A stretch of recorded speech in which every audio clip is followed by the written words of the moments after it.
बहुत बहुत स्वागत है आपका। और जम्मू कश्मीर का मुख्यमंत्री बनने के बाद पहली बार मेरा ख्याल है कि आप किसी ऐसे पब्लिक मंच पर एक इंटरव्यू कर रहे हैं, न्यूज़ इंटरव्यू। हाँ, ये पहला ये इस तरह का प्रोग्राम इंटरव्यू अभी तक इन 2 महीनों में मौका नहीं मिला।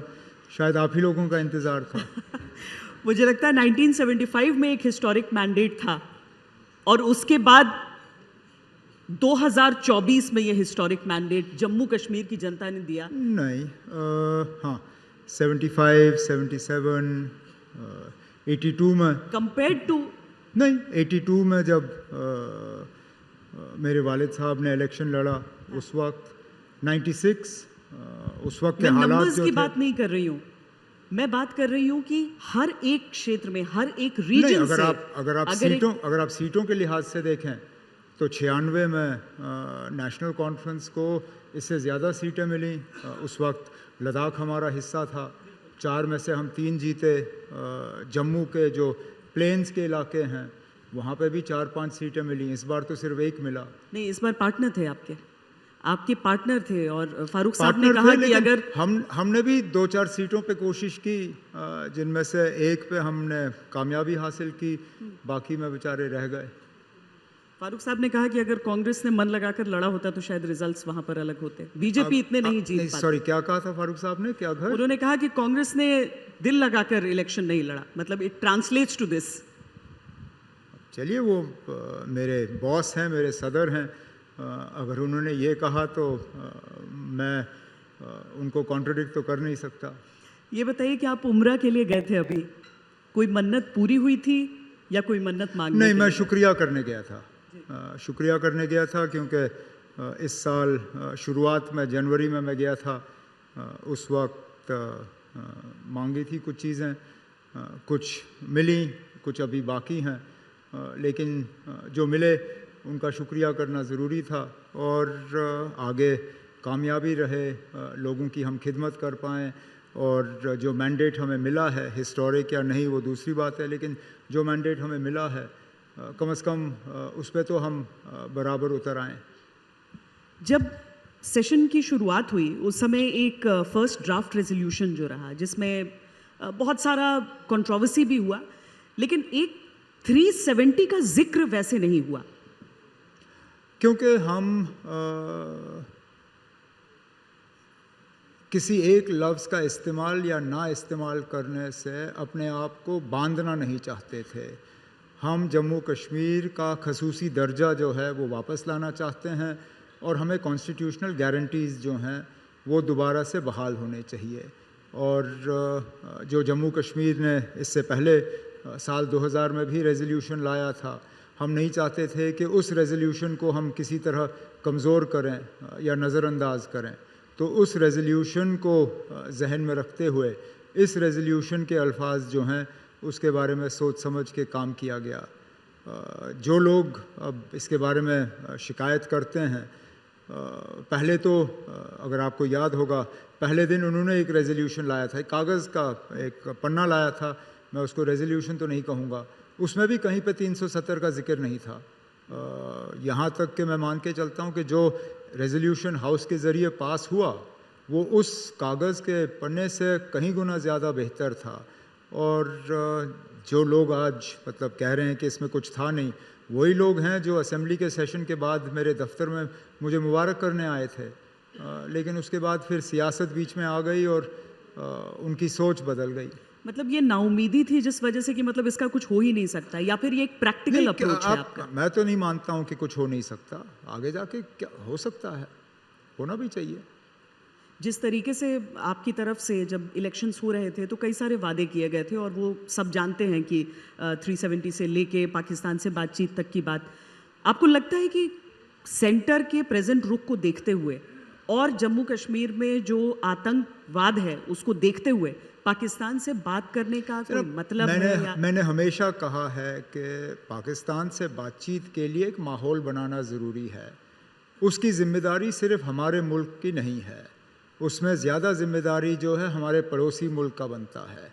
हमारे जो खदशात हैं, हमारे जो शिकायत हैं, हमारे जो कंसर्न्स हैं, उनको जहन में रखते हुए पाकिस्तान को कुछ कदम उठाने होंगे, चाहे वो बम्बई के 26/11 के हमले के जो उसमें आरोपी हैं उनके बारे में, या जो जम्मू कश्मीर में पिछले कई सालों से हुआ है उसके बारे में। और मैंने हमेशा कहा है कि इस माहौल को बनाने में पाकिस्तान को अपना रोल अदा करना होगा, लेकिन हम इकलौते वो लोग नहीं हैं जो बातचीत की बात करते हैं। बीजेपी के सबसे बड़े लीडर जो अब हमारे साथ हैं नहीं, वाजपेयी साहब, उन्होंने क्या कहा था कि हम दोस्त बदल सकते हैं, पड़ोसी बदल नहीं सकते। अब हम लाख कोशिश करें, वो मुल्क हमारा पड़ोसी मुल्क है, बदलेगा नहीं। चलिए, आप इस तरफ का जो जम्मू कश्मीर है उसके बारे में बात नहीं करें, हमारा हिस्सा है, था, रहेगा।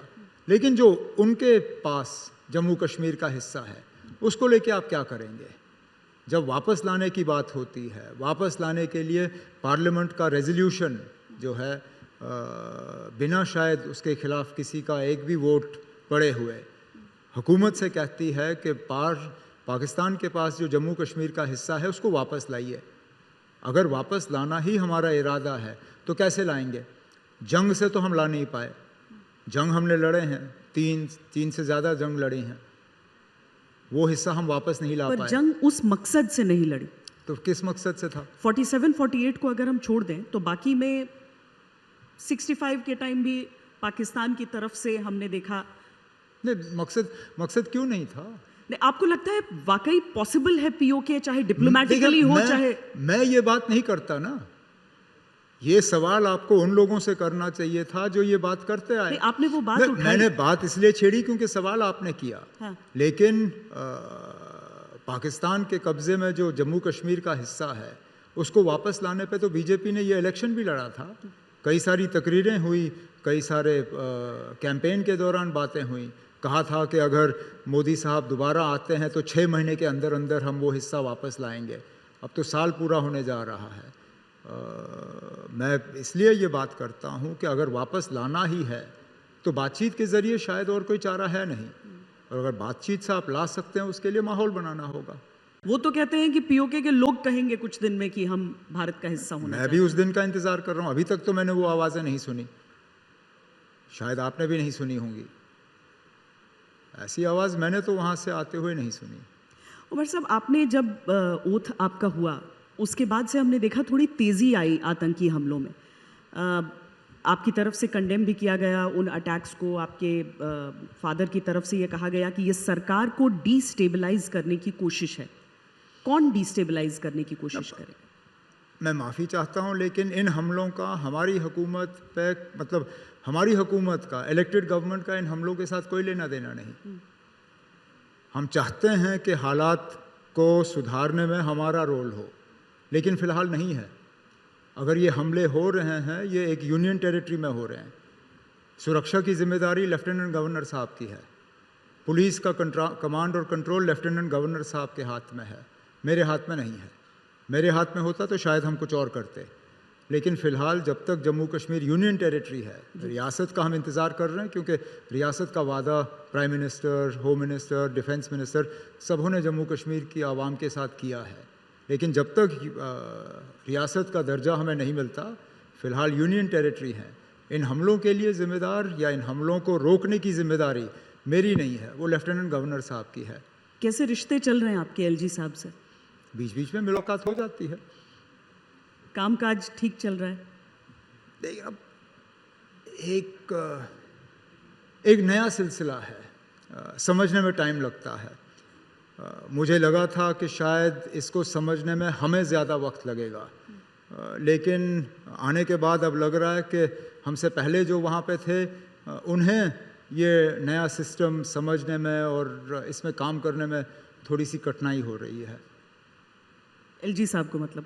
मैं नाम लेके तो नहीं कह रहा हूँ, क्योंकि आप एक फुल स्टेट के चीफ मिनिस्टर भी रह चुके हैं और अब बदली हुई। मैं फ़िलहाल इस निज़ाम में काम कर सकता हूँ अगर के जो हमें जिम्मेदारियां आइन या JNK रीऑर्गेनाइजेशन एक्ट के तहत सौंपी गई हैं, हम उन जिम्मेदारियों को समझें। जहाँ मेरे बाउंड्रीज़ हैं, मैं अपने बाउंड्रीज़ को रिस्पेक्ट करूँ, जहाँ दूसरे के बाउंड्रीज़ हैं वो अपनी बाउंड्रीज़ जो हैं उनके तहत काम करें। मैं एलजी साहब के काम में दखल नहीं देता हूँ, ना देने का कोई इरादा रखता हूँ। वो देते हैं। उन्होंने दखल दिया है अभी तक क्या? ये बातें जब होम मिनिस्टर साहब से मेरी मुलाकात होगी, पहले उन्हें ये जो मैं कहना चाहूँगा उनके सामने रखूँगा, फिर अगर मौका मिलेगा आपसे बात करने का तो फिर आपसे भी कर लूँगा। आपकी मुलाकात अपने पद को संभालने के बाद प्रधानमंत्री से हुई है, होम मिनिस्टर से भी हुई है। आपने जाहिर है कि फुल स्टेट वाली बात अपनी रखी हो सामने। क्या पॉजिटिव रिस्पॉन्स रहा है उनकी तरफ से? रहा, इनकार नहीं किया। इनकार नहीं किया, मैं उस चीज़ को एक पॉजिटिव रिस्पॉन्स मानता हूँ। होम मिनिस्टर साहब ने कहा है कि वो अब कंसल्टेशन का प्रोसेस जो है वो शुरू करेंगे रियासत का दर्जा जम्मू कश्मीर को वापस लौटाने में, और कॉन्फिडेंट तो हमें रहना चाहिए क्योंकि बार बार इस चीज़ का वादा जम्मू कश्मीर के लोगों के साथ किया गया है। प्राइम मिनिस्टर साहब ने खुद जम्मू में आके, कश्मीर में आके, पार्लियामेंट में बात करके, होम मिनिस्टर साहब ने भी कई मरतबा ये यकीन दिलाया है कि जम्मू कश्मीर को पूरा फुल स्टेटहुड, और तो और 1 साल 3 दिन पहले जब सुप्रीम कोर्ट में 370 को लेके बहस चल रही थी तो उस दौरान भी सुप्रीम कोर्ट को ये यकीन दिलाया गया है कि जम्मू कश्मीर को फुल स्टेटहुड जो है वो रिस्टोर होगा। सुप्रीम कोर्ट ने, लेकिन सुप्रीम कोर्ट ने जब अपना फैसला सुनाया, एक चीज़ में वक्त की पाबंदी रखी कि इलेक्शन जो हैं वो 30 सितंबर तक होने चाहिए, और हुए।